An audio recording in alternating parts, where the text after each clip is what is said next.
الحمد لله نحمده ونستعينه ونستغفره ونعوذ بالله من شرور أنفسنا ومن سيئات أعمالنا من يهده الله فلا مضل له ومن يضلل فلا هادي له وأشهد أن لا إله إلا الله وحده لا شريك له وأشهد أن محمدًا عبده ورسوله أما بعد فإن خير الحديث كتاب الله وخير الهدي هدي محمد صلى الله عليه وسلم وشر الأمور محدثاتها وكل محدثة بدعة وكل بدعة ضلالة وكل ضلالة في النار رب اشرح لي صدري ويسر لي أمري واحلل عقدة من لساني يفقهوا قولي اللهم انفعنا بما علمتنا وعلمنا ما ينفعنا وزدنا علما رب اوزعني أن أشكر نعمتك التي أنعمت علي وعلى والدي وأن أعمل صالحا ترضاه وأصلح لي في ذريتي إني تبت إليك وإني من المسلمين أعوذ بالله السميع العليم من الشيطان الرجيم بسم الله الرحمن الرحيم محمد رسول الله والذين معه أشداء على الكفار رحماء بينهم تراهم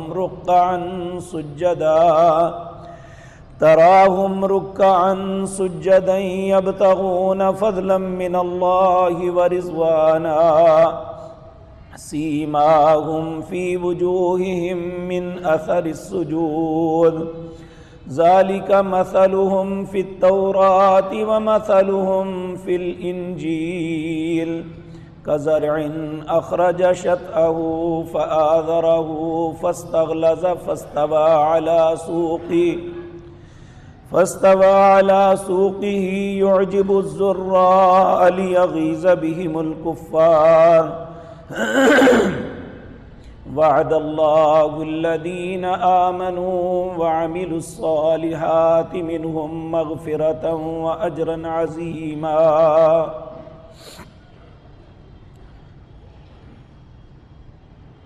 حضرات محترم،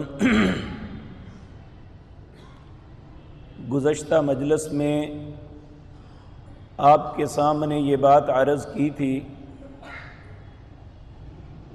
کہ سیدنا عمر رضی اللہ تعالی عنہ کی شہادت کے بعد سیدنا عثمان بن عفان رضی اللہ تعالی عنہ کو جو خلافت ملی اس کا طریقہ کار کیا تھا؟ اللہ کی توفیق سے وہ ساری باتیں آپ کے سامنے عرض کی کہ ایک زبردست طریقہ کار کو بروئے کار لا کے سیدنا عبد الرحمن بن عوف رضی اللہ تعالی عنہ نے لوگوں کی رائے معلوم کرنے کے بعد خلافت کی باغ دوڑ سیدنا عثمان بن عفان رضی اللہ تعالی عنہ کے سپرد کی۔ یہ ہر دور میں اور خصوصاً آج کے دور میں کچھ لوگ غلط فہمی ڈالنے کے لیے یہ سوال اٹھاتے ہیں کہ سیدنا عثمان کو سیدنا علی پہ فوقیت کیوں دی گئی؟ یاد رکھیں کوئی بھی انسان ہے، حتیٰ کہ نبی بھی ان کو بھی اللہ نے بعض کو بعض پہ فضیلت دی ہے۔ اگر بعض کو فضیلتیں ملی ہیں تو اس کا مطلب یہ نہیں کہ جو مفضول ہے، جس پہ فضیلت دی گئی ہے، وہ برا انسان ہے۔ فضیلت دینا یہ اللہ کا کام ہے۔ آپ تیسرا پارہ اٹھا لیں، نبیوں کے متعلق بھی لوگوں نے یہ بحث کی تھی کہ فلاں کو فلاں پہ فضیلت اور فوقیت کیوں ہے؟ تو اللہ رب العزت نے اس کا جواب دیا، تِلْكَ الرُّسُلُ فَضَّلْنَا بَعْضَهُمْ عَلَى بَعْضٍ مِّنْهُمْ مَنْ كَلَّمَ اللَّهُ وَرَفَعَ بَعْضَهُمْ دَرَجَاتٍ۔ آپ تیسرا پارہ اٹھا لیں، پہلی آیتیں پڑھ لیں۔ اللہ فرماتے ہیں میں نے بعض رسولوں کو بعض پہ فوقیت دی، بعض کے ساتھ میں نے کلام کیا، بعض کو میں نے کتابیں دی، بعض کو کتابیں نہیں دی بلکہ دوسرے کا تابع بنا کے لایا۔ تو نبی بہرحال نبی ہے، فضیلت جو کسی کو عطا ہوتی ہے یہ اللہ کی طرف سے ہوتی ہے۔ اسی طرح یاد رکھیں صحابہ کے اندر بھی بعض کو بعض پہ فضیلت ہے۔ بحیثیت صحابی سارے برابر ہیں کہ سب نے ایمان کی حالت میں رسول اللہ کو دیکھا صلی اللہ علیہ وسلم اور نبی کریم سے تربیت لی۔ لیکن یہ الگ بات ہے، آپ دیکھیں کلاس میں 100 یا 50 یا 60 70 طالب علم ہوتے ہیں، سارے طالب علم، استاد لیکچر ایک ہی دیتا ہے، سارے طلباء برابر پک نہیں کرتے، ہر کی سمجھنے کی استعداد اپنی ہوتی ہے۔ جب امتحان ہوتا ہے تو کلاس کے اندر ترتیب بنتی ہے کس نے زیادہ اچھے طریقے سے پڑھا، اور اس میں یہ نہیں ہوتا کہ استاد کا بیٹا ہو تو اسے زیادہ نمبر دیے جائیں۔ دیکھا یہ جاتا ہے کہ کام کس نے پورا کیا ہے۔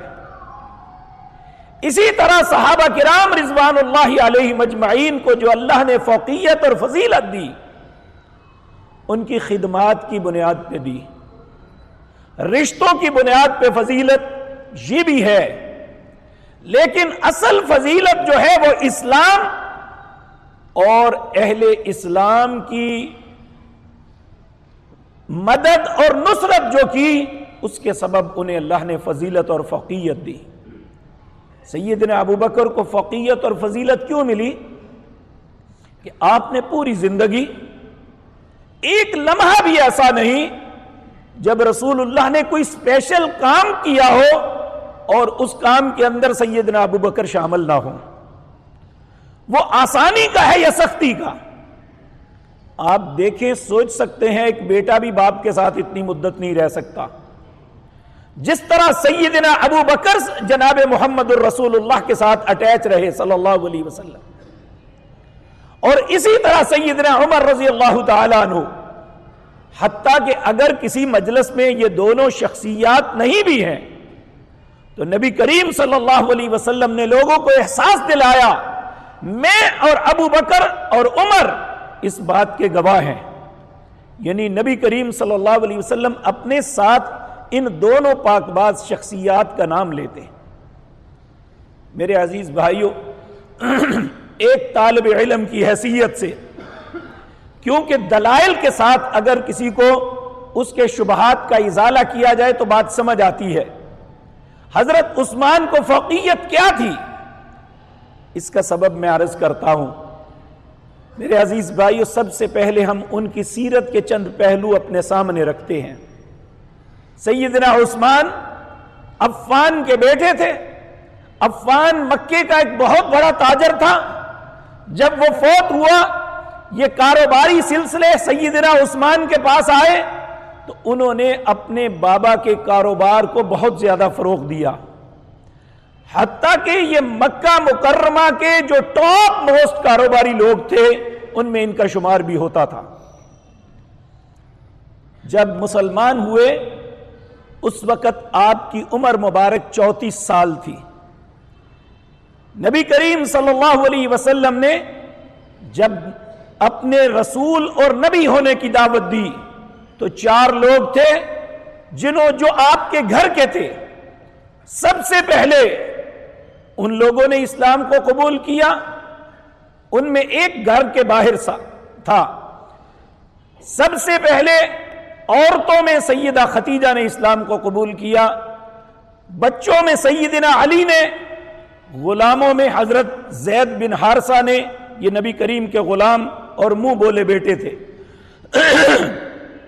اور باہر کے لوگوں میں سیدنا ابو بکر رضی اللہ تعالی عنہ نے. ان 4 کے بعد 5واں بندہ جو مسلمان ہوا تھا وہ سیدنا عثمان بن عفان تھے, جو سیدنا ابو بکر کی دعوت پہ مسلمان ہوئے. انہوں نے جب, چونکہ یہ کاروباری طور پہ ایک دوسرے کے بڑے قریب تھے, حضرت ابو بکر بھی ایک تاجر آدمی تھے اور سیدنا عثمان بھی, اور ان کے سفر بھی عموماً اکٹھے ہوتے تھے, تو انہوں نے نبی کریم صلی اللہ علیہ وسلم کی نبوت کے متعلق بتایا. جب سیدنا عثمان بن عفان رضی اللہ تعالی عنہ نے اسلام کو قبول کیا تو اس وقت آپ نے نبی کریم کو ایک بات بتائی. کہنے لگے اللہ کے رسول صلی اللہ علیہ وسلم, اب میں مسلمان ہو گیا ہوں, لیکن میرے ساتھ اب میں جس سفر سے واپس آیا ہوں شام سے آ رہا تھا, جب مقام زرقا پہ ہم پہنچے تو ایک جگہ پہ ہم نے آرام کرنے کے لیے, رات گزارنے کے لیے جگہ لی اور وہاں ہم آرام کرنے کے لیے لیٹے. تو حالانکہ وہ ایک سنسان جگہ کے اندر تھا, وہ جو سرے راہ بنا ہوا تھا وہ ایک سنسان جگہ پہ تھا. ہم جب سونے لگے تو ہمارے کانوں میں ایک آواز پڑی کہ لوگو تم سونے لگے ہو, اٹھو, اللہ نے اپنے آخری نبی احمد کا ظہور مکے میں کر دیا, جا کے اس کے مددگار بن جاؤ. سیدنا عثمان کہتے ہیں میں بڑا پریشان ہوا اور اٹھ کے دیکھنے لگا کہ کہاں سے آواز آئی, تو مجھے کوئی بھی نظر نہ آیا کہ کون تھی جس نے آواز دی. اور یہ آواز جب میں نے سنی تو میرے دل کے اندر آیا, نام بھی مکے کا لیا, احمد نام لے رہے ہیں, یہ رسول اللہ صلی اللہ علیہ وسلم کا محمد کے علاوہ دوسرا نام جو اللہ نے کتابوں میں لکھا ہے وہ احمد تھا, اس لیے فوری طور پہ نہ سمجھ سکے. پھر جب واپس آئے تو پوچھا اے اللہ کے رسول آپ کس بات کی دعوت دیتے ہیں؟ جب آپ نے فرمایا میں نیکی کرنے, برائی سے روکنے اور لوگوں کو اللہ کے ساتھ ملانے, بت پرستی سے منع کرنے, صلہ رحمی رشتوں کو جوڑنے کا حکم دیتا ہوں, تو یہ وہ باتیں تھیں جو حضرت عثمان کی جاہلیت میں بھی فطرت کا حصہ تھی. حضرت عثمان حضرت ابو بکر کے بعد یہ دوسری شخصیت ہے سیدنا عثمان بن عفان رضی اللہ تعالی عنہ, جنہوں نے یہ بات کہی کہ میں نے 3 کام جاہلیت میں بھی کبھی نہیں کیے تھے. ایک کام, کہنے لگے میں نے جاہلیت میں بھی کبھی شراب نہیں پی تھی, میں نے جاہلیت میں بھی کبھی زنا نہیں کیا تھا, اور میں نے جاہلیت میں بھی کبھی کسی بت کی پوجا نہیں کی تھی. حالانکہ مجھے پتا نہیں تھا, لیکن پتا نہیں کیوں ان چیزوں سے مجھے نفرت تھی. یعنی یہ اس پاک باز انسان کی شخصیت کا حصہ تھے. اور جب ایسی دعوت آپ کو ملی آپ نے اس دعوت کو فوراً قبول کر لیا, اور نبی کریم صلی اللہ علیہ وسلم کے ساتھیوں میں والسابقون الاولون, جو سب سے پہلے سبقت کرنے والے اسلام مسلمان تھے وہ 40 لوگ تھے. وہ سیدنا عمر تک آتے ہیں. ان 40 میں سے 5واں نمبر سیدنا عثمان بن عفان رضی اللہ تعالیٰ عنہ کا تھا. اور یہ بات عرض کر دوں, یہ بڑے ہی خوبصورت انسان تھے. مکے کے جوانوں میں یہ سب سے ہٹ کے بڑے نفیس اور خوبصورت انسان تھے. اور چونکہ اللہ نے دیا تھا اور ان کے جسم پہ وہ چیزیں نظر بھی آتی تھی کہ اللہ نے آپ کو سہولت دی ہوئی ہے. جب مسلمان ہوئے تو پھر سوچ ہی بدل گئی. پھر زندگی کا مقصد یہ نہیں رہ گیا کہ اب اپنے کاروبار کو فروغ صرف دینا ہے. زندگی کا مقصد یہ ہو گیا کہ اسلام کی خدمت کیسے کرنی ہے۔ لیکن یہ بات یاد رکھیں، یہ اللہ کی فطرت اور قانون ہے۔ اللہ رب العزت فرماتے ہیں جب کوئی میرے لیے اپنے آپ کو فارغ کرتا ہے، حدیث قدسی ہے کہ اللہ نے فرمایا اے ابن آدم تو اپنی ذات کو میرے لیے فارغ کر دے۔ کیا مطلب؟ کہ جب میرا حکم آ جائے باقی سارے کام کینسل کر دو، میری بات کی طرف آؤ۔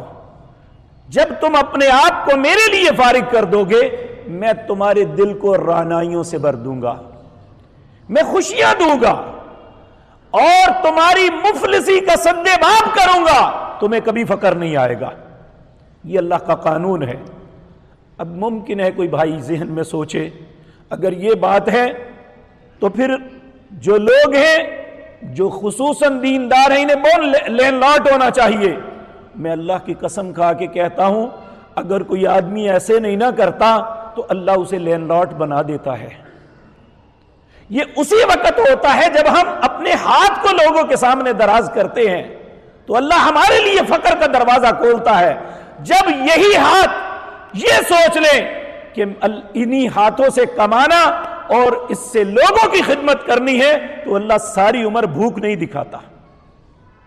آپ یہ آزما کے دیکھ لیں، سیدنا عثمان نے اب اپنی سارا معاملہ چینج کر لیا، اپنی سوچ کا زاویہ چینج کر لیا۔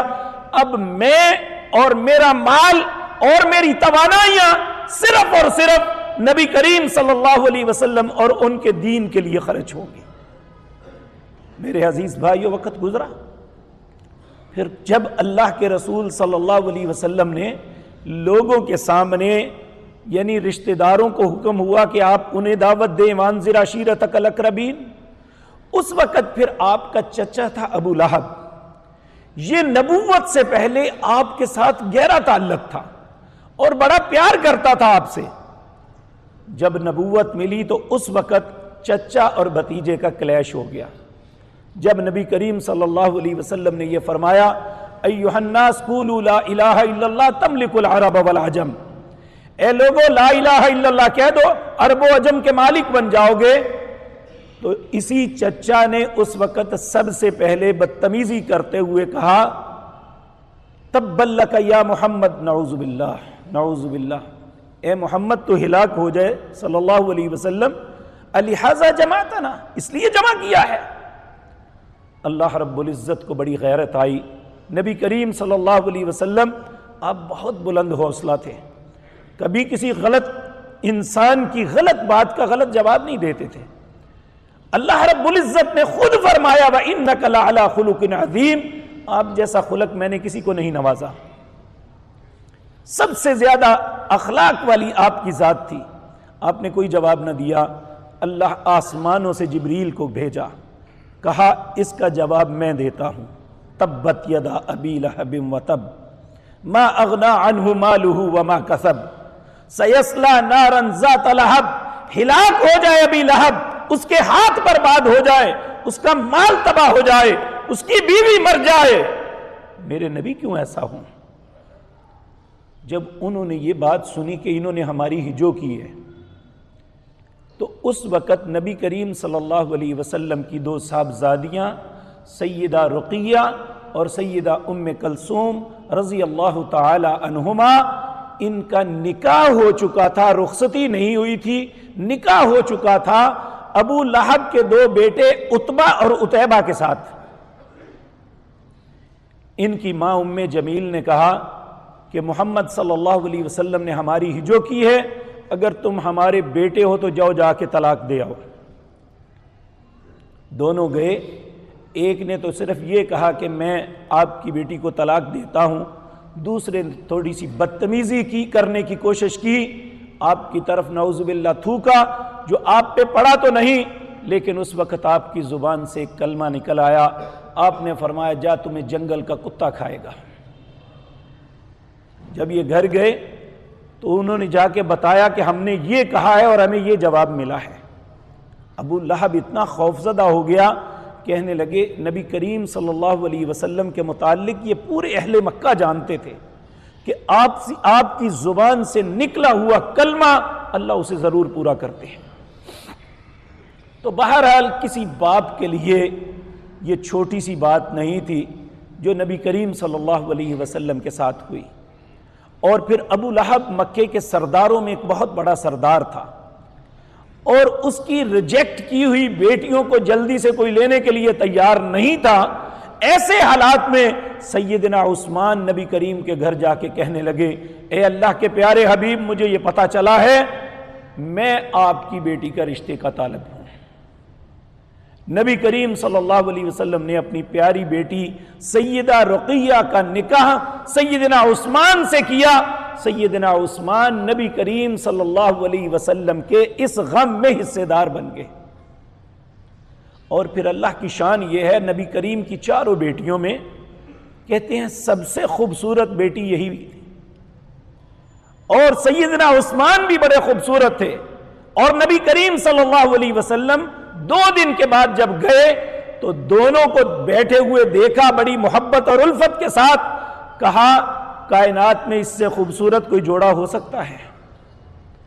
اور سیدنا عثمان نے پھر ایسا رویہ نبی کریم صلی اللہ علیہ وسلم کے گھرانے کے ساتھ اختیار فرمایا کہ نبی کریم اتنے خوش تھے، کہنے لگے عثمان نے زندگی میں مجھے کبھی کوئی تکلیف نہیں دی۔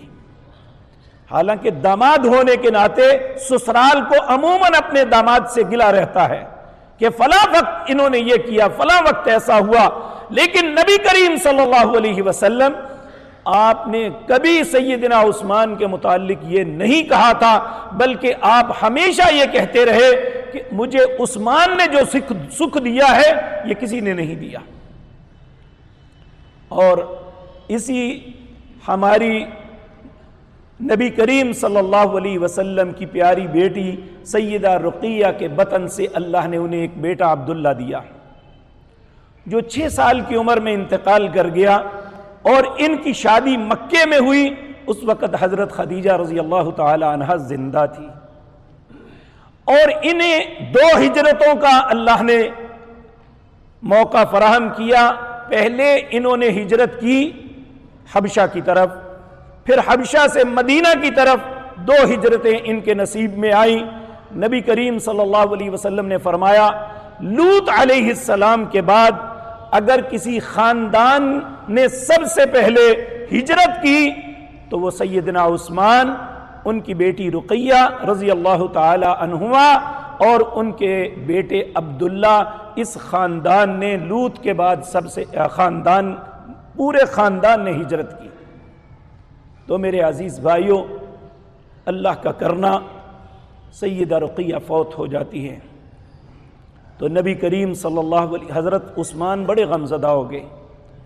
نبی کریم صلی اللہ علیہ وسلم نے ایسے وقت میں حضرت عثمان کو کہا کہ میں بیٹی کے معاملے میں تم سے جو سکھ دیکھا ہے وہ کسی اور کے پاس نہیں دیکھا، میں اپنی دوسری بیٹی ام کلثوم بھی تیرے قدمے دیتا ہوں۔ علی ھذا القیاس بات لمبی نہ ہو جائے، اللہ کا کرنا کہ یہ بیٹی بھی فوت ہو گئی، تو حضرت عثمان بڑے غمگین رہنے لگے۔ اس وقت تک حضرت عثمان نے نبی کریم کی بیٹیوں کے علاوہ کسی سے شادی نہیں کی تھی۔ جب یہ دوسری بھی فوت ہو گئی تو حضرت عثمان غمگین رہنے لگے۔ اس وقت تک سیدہ فاطمہ الزہرا ان کی شادی سیدنا علی سے ہو چکی تھی۔ تو نبی کریم صلی اللہ علیہ وسلم نے فرمایا عثمان غم نہ کر، اگر میری اور بھی بیٹیاں ہوتی تو میں تیرے عقد میں ہی دیتا۔ یہ تعلق تھا رسول اللہ صلی اللہ علیہ وسلم کے ساتھ سیدنا عثمان کا۔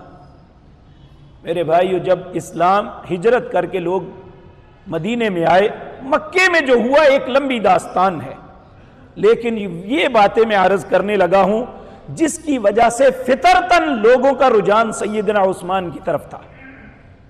جب مدینے میں آئے، مدینے کے اندر ایک ہی کنواں تھا، بئر روما، اسے اب سیدنا عثمان کے نام سے منسوب ہے۔ ان کے ساتھ کھجوروں کے بہت سے باغ ہیں، اب انہیں بند کر دیا گیا ہے۔ لوگ جہاں جا کے بڑی واہیاتیاں فضول کام کرتے تھے، اس لیے انہوں نے باڑ لگا کے اس باغ کو اور کنویں کو بند کر دیا ہے، یعنی وہاں انٹری بند کر دی ہے۔ کنواں موجود ہے۔ بئر روما صرف پورے مدینے میں پینے کا پانی ایک ہی کنویں سے ملتا تھا، اور یہ ایک یہودی کے پاس تھا۔ نبی کریم صلی اللہ علیہ وسلم نے بڑی کوشش کی اور وہ پانی کو بیچتا تھا، لوگ مہنگے داموں پانی خریدتے تھے اس سے، اور لوگوں کے اوپر یہ بہت مشکل ڈالتا، جب بھی کوئی معاملہ ہوتا یہ اس کا ریٹ بڑھا دیتا، لوگوں کی تکلیف میں اضافہ کرتا۔ ایک دن نبی کریم صلی اللہ علیہ وسلم نے اعلان فرمایا، کون ہے تم میں جو اس کنویں کو خرید کے اللہ سے جنت لے لے؟ سیدنا عثمان خاموشی سے اٹھے اور جا کے اس سے بات کرنی شروع کر دی کہ بھائی یہ مجھے دے دو۔ وہ کہنے لگا میرا زندگی کا ایک ہی اثاثہ ہے، اس سے مجھے کمائی ہوتی ہے، میں کیسے فروخت کر دوں، میں نہیں کروں گا۔ حضرت عثمان نے بڑی کوشش کی لیکن تھے وپاری آدمی، بالآخر کہنے لگے چلو اس طرح کرتے ہیں، تم نہ بیچو، اسے آدھا مجھے فروخت کر دو، ایک دن اسے تم استعمال کرو، ایک دن میں کروں گا۔ وہ بے شک جتنا مرضی چالاک تھا پھنس گیا۔ اس نے کہا ٹھیک ہے، یہ کنواں اس نے آپ کو آدھے پہ دے دیا، یہ تقریباً 20,000 درہم، جس سے کئی باغ آ جاتے، کئی کنویں خریدے جا سکتے۔ اس نے اپنی طرف سے بہت بڑی قیمت مانگی، آپ نے فوراً ادا کر دیا۔ اب یہ سب کچھ ہو گیا، اس کی لکھت پڑھت ہو گئی، تو حضرت عثمان رضی اللہ تعالیٰ عنہ نے اپنے دل میں جو تھا وہ کیا، جس دن آپ کی باری آتی آپ پورے مدینے میں اعلان کرتے بھئی آگے پانی لے جاؤ، اور فری پانی تقسیم کرتے۔ جب اس کا دن آتا لوگ اس کے پاس جاتے ہی نہیں تھے، اب کون خریدنے کے لیے جاتا؟ اسے جب سمجھ آئی تو کام سر سے گزر چکا تھا، کہنے لگا 15,000 درہم اور دے دو، سارا کنواں لے لو۔ حضرت عثمان نے وہ بھی لے لیا، 35,000 درہم میں وہ کنواں خریدا، جو اس وقت شاید 100 کنویں اس سے خریدے جا سکتے تھے۔ لیکن ذہن میں کیا تھا کہ نبی کریم صلی اللہ علیہ وسلم نے جنت کا وعدہ کیا ہے۔ پھر گئے نبی کریم کے پاس، کہنے لگے اللہ کے رسول صلی اللہ علیہ وسلم، آپ نے اس دن مسجد میں ایک بات فرمائی تھی کہ اگر کنواں کوئی خرید کے دے تو میں اسے جنت کی ضمانت دیتا ہوں، کیا آپ کی وہ بات اب بھی ہے؟ آپ نے فرمایا ہاں۔ تو پھر کہا یہ سارے کاغذات اس کنویں کے میں مسلمانوں کے لیے وقف کرتا ہوں۔ یہ ایک ایسا معاملہ تھا جو اہل مدینہ کے دلوں کو مو لیا۔ پھر دوسرا معاملہ یہ آیا، مسجد نبوی، اللہ کے نبی صلی اللہ علیہ وسلم جب آئے تو مسجد بنا لی۔ پھر مسلمان جب لوگ ہونے شروع ہوئے تو مسجد جو ہے تنگ پڑ گئی۔ نبی کریم صلی اللہ علیہ وسلم نے اس دن فرمایا کون ہے تم میں جو مسجد کے لیے فلاں جگہ خرید کے دے دے تو میں اسے جنت میں گھر کی ضمانت دیتا ہوں۔ حضرت عثمان یہاں سے بھی خاموشی سے اٹھ کے چلے گئے، جا کے اس سے مالک سے سودا کر کے آگے صبح آ کے کہنے لگے یا رسول اللہ آپ نے کل بات فرمائی تھی۔ آپ نے فرمایا ہاں۔ کہنے لگے لو یہ مسجد کی جگہ اور اس کے اوپر تعمیر بھی میری طرف سے ہے۔ میرے بھائیو، حضرت عثمان رضی اللہ تعالیٰ عنہ کو جو غنی کہا جاتا ہے اسی وجہ سے کہ آپ اتنے دریا دل تھے کہ آپ نے کبھی نہیں دیکھا کہ کتنے پیسے جا رہے ہیں، اللہ کی راہ میں جاتے ہیں تو آپ کی خوشی کا ٹھکانہ ہی نہیں ہوتا تھا۔ حتیٰ کہ نبی کریم صلی اللہ علیہ وسلم کی زندگی کی آخری معرکہ جو تبوک کا ہوا تھا، یہ فتح مکہ کے بعد ہوا، یہ ایک بڑا سخت وقت تھا جب پورا سال گزر چکا، فصل کاٹنے کا بھی موسم آنے والا تھا، اور آپ کو معلوم ہے کہ ذمہ دار لوگ جو کچھ ہوتا ہے اس اوپر لگا دیتے ہیں، جو پچھلے سال کی کمائی یا سارے سال میں کھا لیتے ہیں، تو ان کے لیے یہ انتہائی اسرت اور تنگی کا وقت ہوتا ہے۔ حضرت عثمان رضی اللہ تعالی عنہ ایسے وقت میں نبی کریم صلی اللہ علیہ وسلم نے جب ہرقل نے پوری اپنی مملکت میں اعلان کروایا کہ یہ ابھرتی ہوئی طاقت کو مدینے میں ہی ہم ختم کر دیں، تو نبی کریم صلی اللہ علیہ وسلم نے سوچا کہ اس کے یہاں آنے سے پہلے ہم اس کی سرحد پہ پہنچے. یہ شام کی جانب جاتے ہوئے تبوک مقام پہ آپ گئے تھے اور اس کے جانے کے لیے آپ نے جو فوج تھی اس کی تیاری کے لیے فنڈ کا لوگوں کو کہا، جس میں سیدنا عمر اور سیدنا ابو بکر کا واقعہ بھی آیا. لیکن سارا کچھ اکٹھا ہونے کے باوجود ابھی بہت کم تھا کہ یہ لوگ اتنے بہت بڑے مارکے کے لیے جا رہے تھے. اس کے لیے بہت بڑی رقم درکار تھی، بہت سی سواریاں چاہیے تھی. نبی کریم صلی اللہ علیہ وسلم نے پھر لوگوں سے کہا کون سواریاں دیتا ہے؟ حضرت عثمان نے کہا میں 100 اونٹ بمع سامان دیتا ہوں. آپ نے پھر کہا، آپ نے کہا میں 200 دیتا ہوں. آپ نے پھر کہا، حتیٰ کہ آپ فرماتے رہے 940 اونٹ بمع سامان نبی کریم صلی اللہ علیہ وسلم کی خدمت میں نظر کر دی ہے. آپ دیکھیں میرے بھائیوں، مجھ سے بہتر آپ جانتے ہیں، اگر آپ درمیانہ اونٹ لینے کے لیے جائیں آج تو 1 لاکھ روپے سے کم نہیں ملتا، بلکہ کمزور سے کمزور تر 1 لاکھ روپے میں ملتا ہے. 940 کتنی قیمت بنی.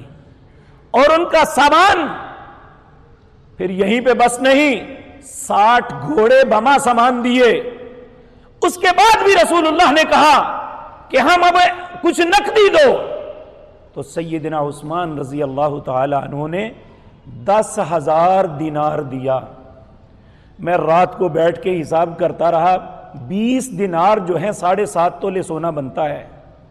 یہ 3,750 تولے سونا تھا جو سیدنا عثمان نے نبی کریم صلی اللہ علیہ وسلم کو عطا کیا.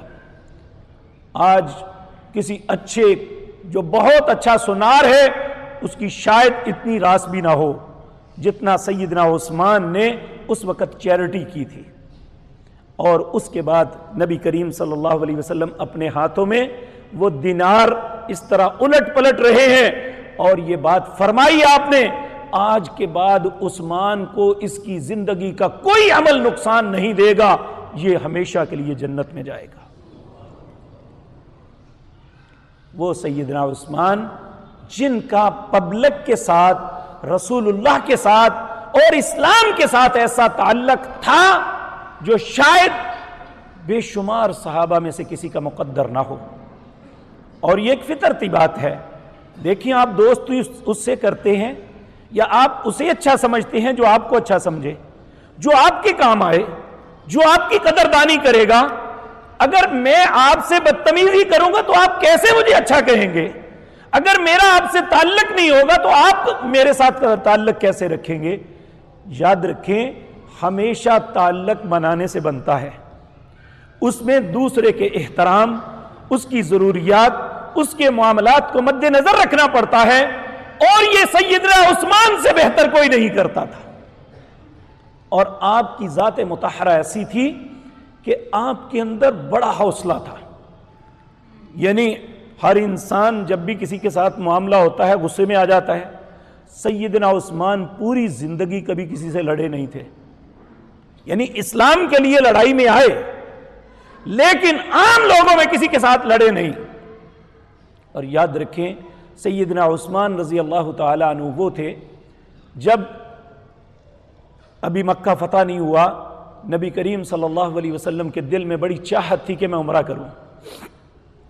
آپ اپنے 1400 صحابہ کو لے کے مکے گئے.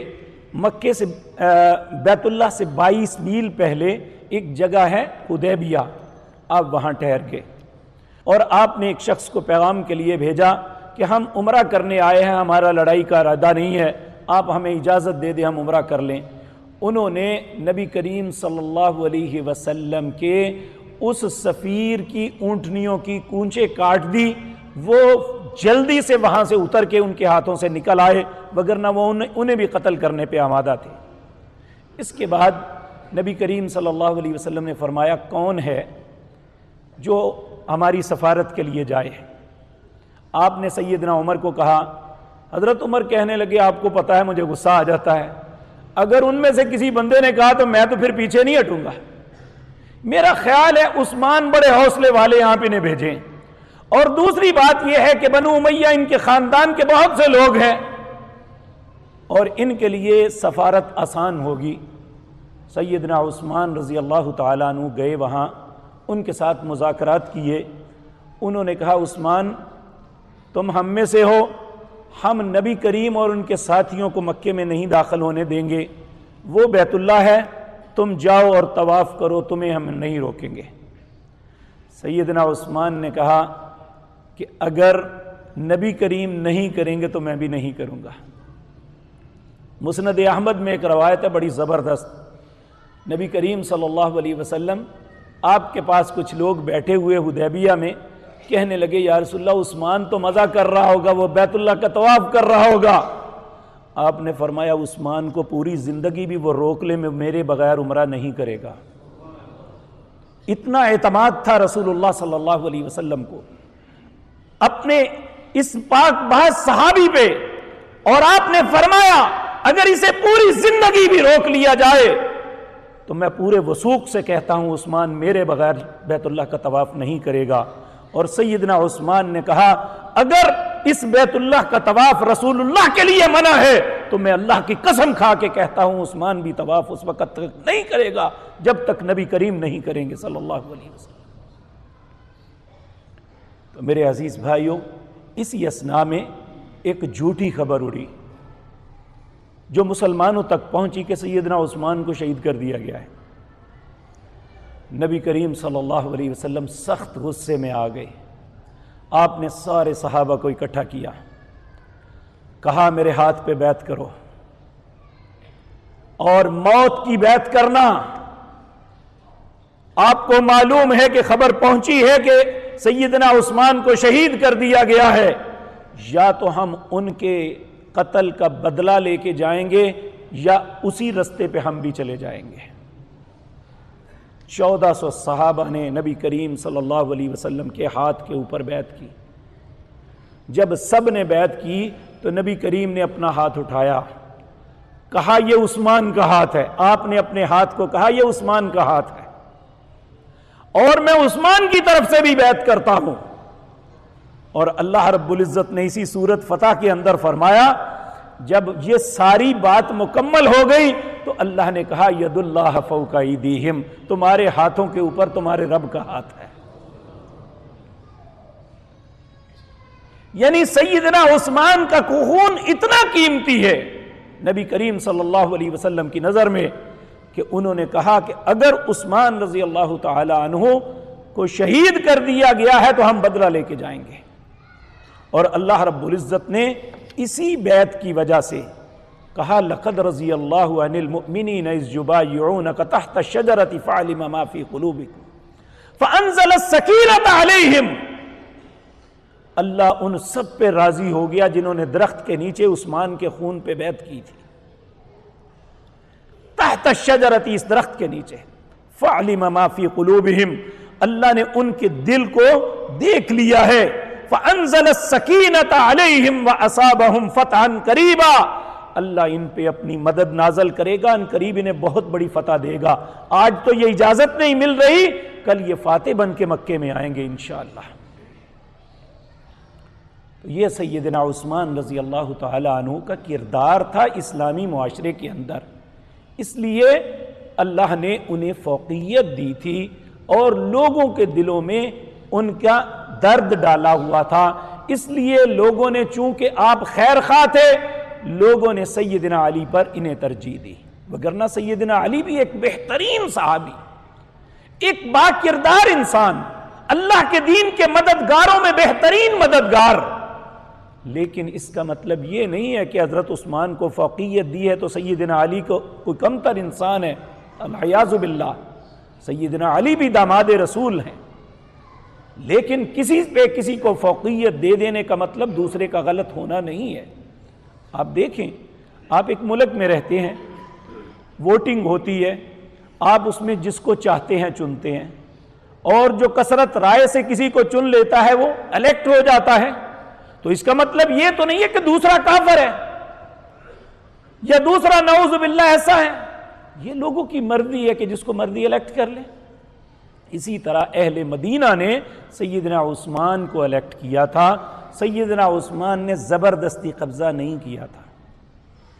اور دوسری بات، سیدنا عبد الرحمن بن عوف کا نہ سسرالی نہ ددحالی سیدنا عثمان کے ساتھ خونی رشتہ کوئی نہیں تھا۔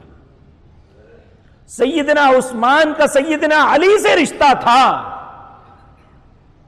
آپ ہم زلف بھی تھے، اور ددحال میں چھٹی پشت پہ نبی کریم صلی اللہ علیہ وسلم، ہاشم اور بنو امیہ یہ آپس میں بھائی تھے، مل جاتے تھے۔ حرب، ہاشم اور حرب بن امیہ یہ دونوں آپس میں مل جاتے ہیں، یعنی ایک باپ کی اولاد میں آتے تھے۔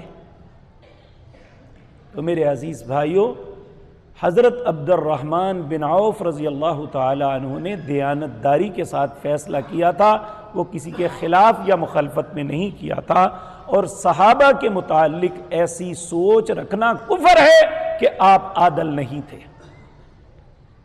وہ انسان اسلام سے خارج ہو جاتا ہے جو صحابہ کے متعلق یہ سوچتا ہے کہ انہوں نے عدل نہیں کیا۔ اگر صحابہ کی ذات عادل نہیں تھی تو پھر دنیا میں کوئی بھی عادل نہیں ہو سکتا۔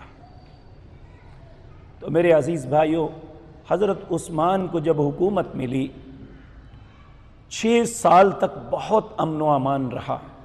یہ تقریباً 12 سال کچھ مہینے آپ کو حکومت ملی۔ 6 سال تک پوری طرح اس طرح مسلمان چاروں طرف پھیلے تھے، ایک طرف افریقہ میں اور دوسری طرف بحرہ ہند کے کناروں پہ، یہاں تک مسلمانوں کی فوجیں آ چکی تھی۔ ماوراء النہر کا علاقہ سارا آ گیا تھا، یہ سارے علاقے مسلمانوں کے مفتوحہ علاقے بن گئے تھے۔ ایسے حالات میں ایک بدبخت انسان تھا جس کا نام عبداللہ بن سبا تھا، یہ عقیدتاً یہودی تھا۔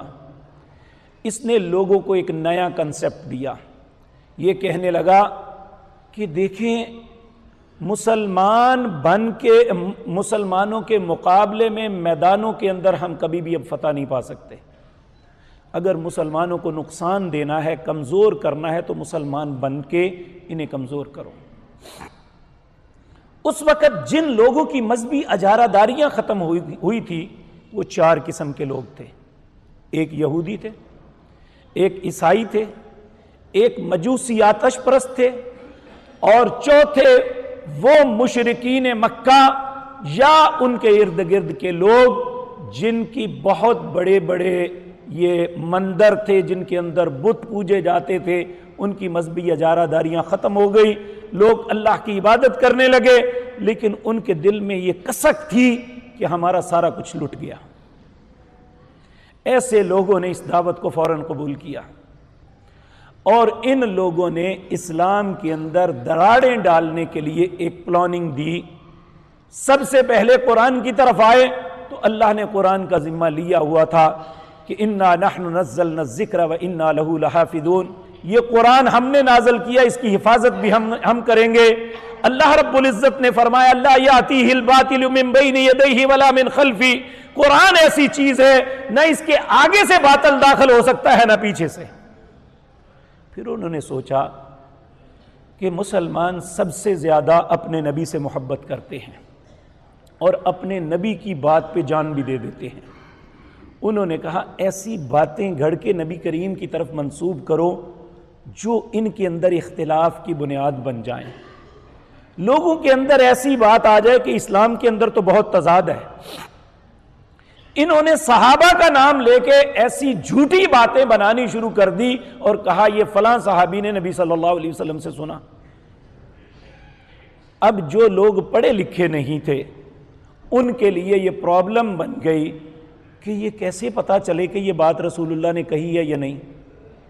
پھر اس وقت کے علماء نے پھر ان کا تعاقب کیا اور پھر ایک ایک بات جو رسول اللہ کی طرف منسوب کی جاتی تھی اس کی تحقیق ہوئی۔ ایک نیا علم ایجاد ہوا جسے اسماء الرجال کہتے ہیں، یہ مسلمانوں کے اندر ہے اور دنیا میں کسی قوم کے پاس نہ پہلے تھا نہ شاید آئندہ ہوگا۔ اسماء الرجال ان لوگوں کے ناموں کو اکٹھا کیا جنہوں نے رسول اللہ کی حدیث کو سنا اور آگے پہنچایا، پھر ان کی زندگی کا ڈیٹا حاصل کیا، وہ چاہے سچ بات تھی یا جھوٹ۔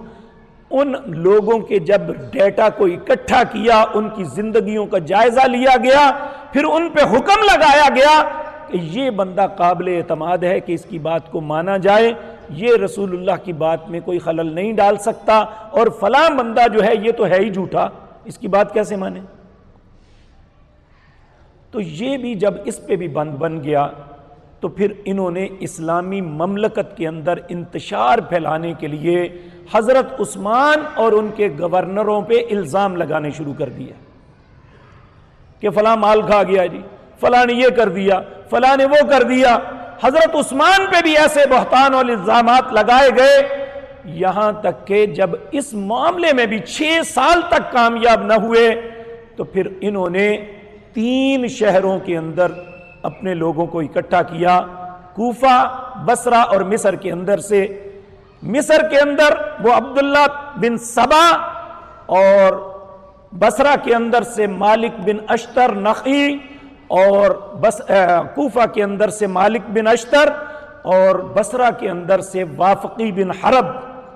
یہ 3 بدبخت لوگ تھے جنہوں نے پلاننگ بنا کے اپنے اپنے شہروں میں جو شرارتی اور کمینے لوگ تھے انہیں اکٹھا کیا، اور ایک پلاننگ بنائی کہ جب لوگ حج کے لیے چلے جائیں گے اس وقت مدینے میں جا کے سیدنا عثمان کو خلافت سے معزول کر دیا جائے یا انہیں قتل کر دیا جائے۔ اور یہاں یہ بات عرض کر دوں، سید عائشہ سے روایت ہے، نبی کریم صلی اللہ علیہ وسلم نے ایک دن کہا، کون ہے جو میرے ساتھی کو بلائے؟ اماں جی فرمانے لگی، ہم نے پوچھا ابو بکر کو، آپ نے فرمایا نہیں۔ ہم نے پوچھا عمر کو، آپ نے فرمایا نہیں۔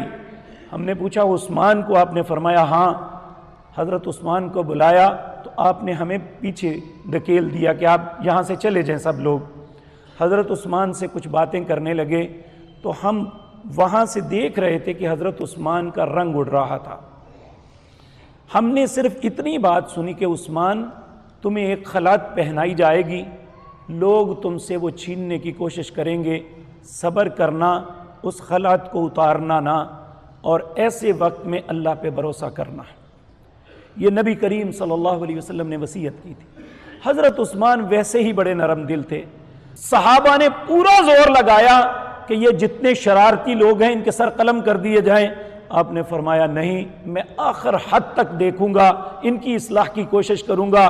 لیکن جس نے اپنے دل پہ گرہ باندھ لی تھی کہ ہم ہے ہی کمینے اور ہم نے کام ہی غلط کرنا ہے، ان کو کون سمجھا سکتا ہے؟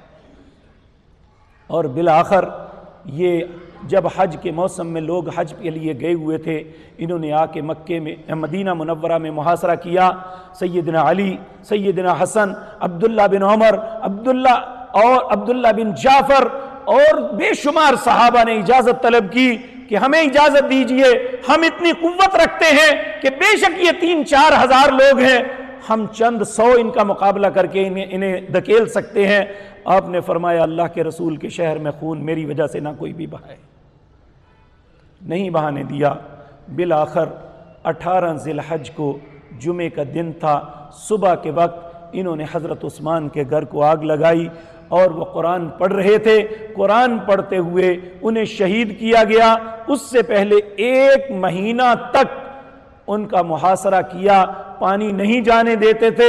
امہات المومنین ام حبیبہ رضی اللہ تعالی عنہ، حضرت صفیہ نے بے شمار مرتبہ کوشش کی، ان خنزیر لوگوں نے امہات المومنین کے ساتھ بھی بدتمیزی کی، اور بالآخر سیدنا عثمان کو شہید کر دیا گیا۔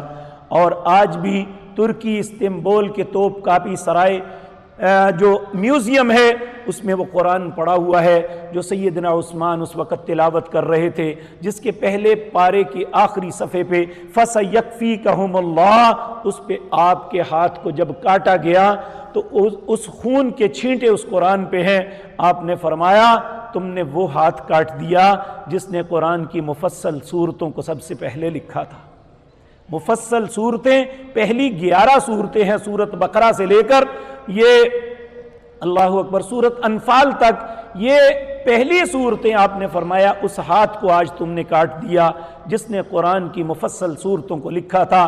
اور پھر آپ نے وہاں یہ بات کہی کہ اللہ کی قسم میں کھا کے کہتا ہوں، جب سے اس ہاتھ کے ساتھ میں نے رسول اللہ کی بیعت کی تھی، اس ہاتھ کو رسول اللہ کے ہاتھ پہ رکھا تھا، اس دن کے بعد سے لے کر آج تک میں نے اس ہاتھ کو شرمگاہ سے نہیں لگایا۔ یعنی اتنی احترام تھا رسول اللہ کا اس پاک باز صحابی کو، اس پاک باز خلیفہ کو، جس نے امت پہ اتنے احسانات کیے۔ بدبخت اور منافق لوگوں نے اللہ ان کی قبروں کو جہنم کی آگ سے بھر دے، انہوں نے سیدنا عثمان رضی اللہ تعالیٰ عنہ کو شہید کر دیا، اور اس کے بعد پھر خلافت منتقل سیدنا علی کی طرف ہوئی۔ کیسے ہوئی؟ اللہ نے زندگی اور توفیق دی تو انشاءاللہ آئندہ مجلس میں عرض کروں گا۔ اقول قولی ھذا واستغفر